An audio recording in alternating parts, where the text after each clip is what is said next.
Okay, ఈరోజు మనం layers గురించి తెలుసుకుందాం. ఫోటోషాప్లో లేయర్స్ అనేది చాలా ఇంపార్టెంట్.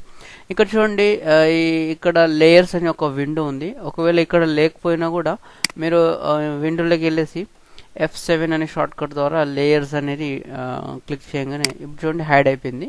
విండోస్లోకి వెళ్ళేసి లేయర్ అని క్లిక్ చేయగానే మనకు ఒక విండో అనేది వచ్చేస్తుంది. ఇక్కడ లేయర్స్ అనేది ఫోటోషాప్లో చాలా ఇంపార్టెంట్ రోల్ అన్నట్టు. ఎందుకంటే ఏదన్నా వర్క్ చేస్తున్నప్పుడు నేను ఎడిటింగ్ చేసుకోవడానికి లేయర్ వైజ్గా ఇండివిజువల్ లేయర్స్ ఉందనుకోండి, దాన్ని ఎడిటింగ్ చేయడం చాలా ఈజీ, లేకపోతే ప్రాబ్లం అవుతుంది. ఫర్ ఎగ్జాంపుల్ మీకు నేను ఎగ్జాంపుల్కి ఒకటి నేను చెప్తున్నాను. ఒకవేళ నేను ఏదైనా ఇమేజ్ తీసుకొచ్చిన అనుకోండి, ఫర్ ఎగ్జాంపుల్ ఓకే, ఈ ఇమేజ్ తీసుకొచ్చిన ఇందులో ఒకవేళ నేను ఇక్కడ చూస్తే మొత్తం సింగిల్ లేయర్లో ఉంది. ఈ టేబుల్ కావచ్చు, కూర్చుని చైర్ కావచ్చు, తర్వాత గ్రౌండ్ కావచ్చు, లీవ్స్, ట్రీస్, ఏదైనా సంథింగ్, ఈ ఎన్విరాన్మెంట్ మొత్తం ఒక సింగిల్ లేయర్లో ఉంది. గ్రాస్ కావచ్చు, ఫ్లవర్స్ కావచ్చు. అయితే నేను ఇండివిజువల్ లేయర్స్ అంటే ఒకవేళ ఈ వుడ్కి సంబంధించింది ఏదైతే ఉందో ఇది సపరేట్ ఉండి, ఈ ట్రీ సపరేట్ ఉంది, ఈ గ్రౌండ్ సపరేట్ ఉంది అనుకోండి, కొంచెం నేను జరుపుకోవడమో చిన్న పెద్ద చేసుకోవడమో చాలా ఈజీగా అవుతుంది. సో లేయర్స్ అనేది ఏ విధంగా ఉంటుంది అనేది మనం ఒక న్యూ ఫైల్ ద్వారా ఇక్కడ తెలుసుకుందాం. ఫర్ ఎగ్జాంపుల్ ఇక్కడ నేను ఏం చేస్తున్నా అంటే ఫస్ట్ ఇందులో టూల్స్లో రైట్ క్లిక్, ఒక ఎలిప్టికల్ సర్కిల్ తీసేసుకొని న్యూ లేయర్, ఎలిప్టికల్ సర్కిల్ తీసుకొని ఇక్కడ ఒక బటన్ ఉంటుంది. ఇది క్లిక్ చేయగానే ఏం చేస్తుందంటే ఒక ఎంటీ లేయర్ ఇచ్చేస్తుంది. ఎంటీ లేయర్లో ఇక్కడ ఫర్ ఎగ్జాంపుల్ రెడ్ అని నేను ఒక మెన్షన్ చేసేసి నేమ్ సర్కిల్, ఒక సెలెక్షన్ సర్కిల్లో చేసేసుకుని ఇక రెడ్ కలర్ సెలెక్ట్ చేసుకొని నేను ఆల్ట్ బ్యాక్ స్పేస్ అనగానే అందులో కలర్ ఫిల్ అయిపోతుంది.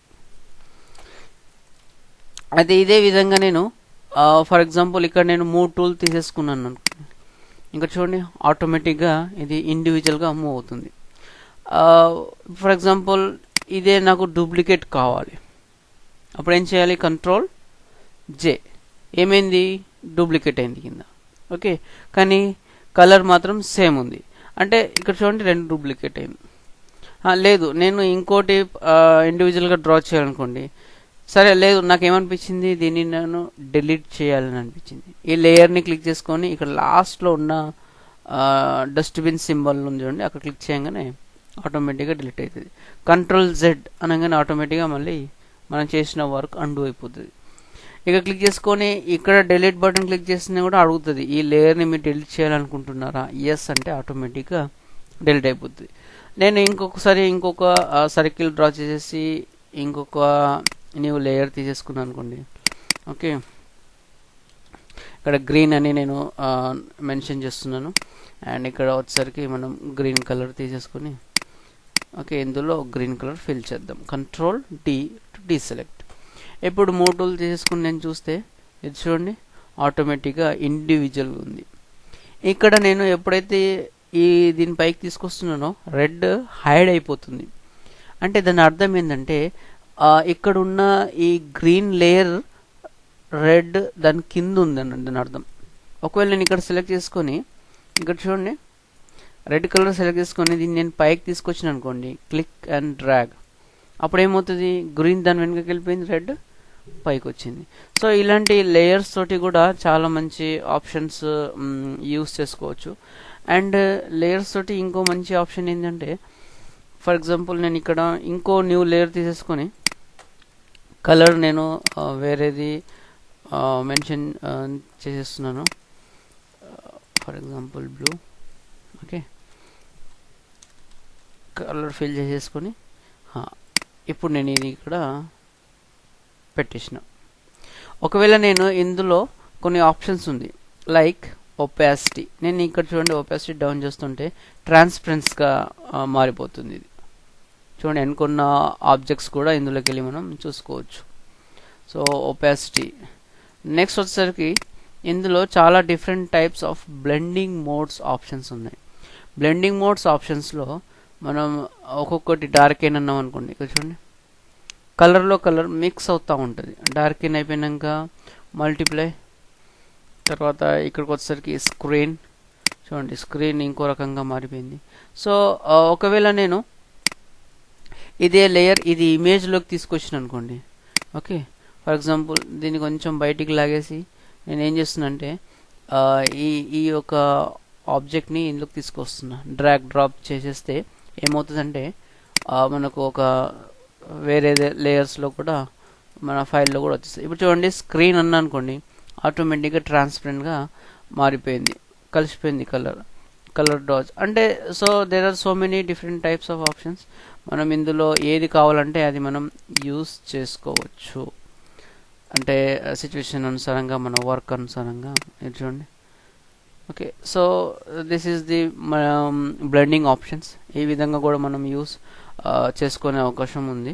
ఓకే, సో మన లేయర్స్ ఒకవేళ నేను ఇక్కడ చూస్తే డిఫరెంట్ టైప్స్ ఆఫ్ లేయర్స్ తీసుకొని వర్క్ చేస్తే ఏమవుతుందంటే ఇండివిజువల్గా ఉంటుంది కాబట్టి మనం వర్క్ ఆటోమేటిక్గా చేసుకోవచ్చు.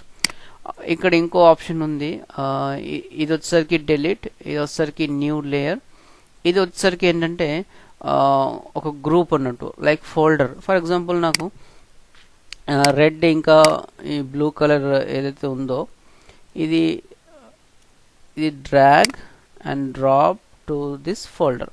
నాకు ఏమవుతుందంటే ఒక గ్రూప్ అనేది ఒకటి వస్తుంది.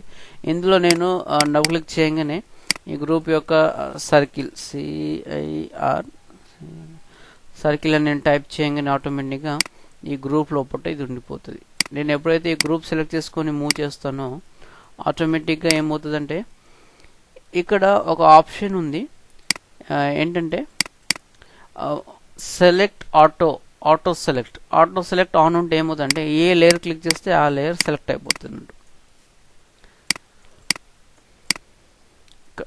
ఒకవేళ ఆటో లేయర్ తీసేసినాం అనుకోండి, ఇప్పుడు ఈ లేయర్ సెలెక్ట్ కాదు, ఈ లేయర్ సెలెక్ట్ అవుతుంది. ఎందుకంటే నేను సెలెక్ట్ చేసిన లేయరే మూవ్ అవుతుంది, వేరేది యాక్షన్లోకి రాదు, పొజిషన్ చేంజ్ చేయలేము. ఇది నార్మల్ చేసేద్దాం. ఒకవేళ నేను ఇక్కడ రెడ్ కలర్ క్లిక్ చేసిన అనుకోండి, బ్లూ జరుపుతామంటే బ్లూ మూవ్ కాదు, ఎందుకంటే నేను ఆటో సెలెక్ట్ లేయర్ తీసేసాను. ఇక్కడ బ్లూ సెలెక్ట్ చేయాలంటే right click and select this one. ఇప్పుడు చూడండి ఆటోమేటిక్గా చేంజ్ అయిపోయింది. రైట్ క్లిక్ సెలెక్ట్ గ్రీన్, చూడండి ఆటోమేటిక్గా చేంజ్ అయిపోయింది. సో ఆ విధంగా కూడా మనం ఒక గ్రూప్లో కూడా మనం తీసుకొని రావచ్చు. గ్రూప్ కదిలిపేయాలన్నా కూడా రెండు ఒక్కటిసారి కూడా కదిలిపేయచ్చు. Okay, so this is your layer option.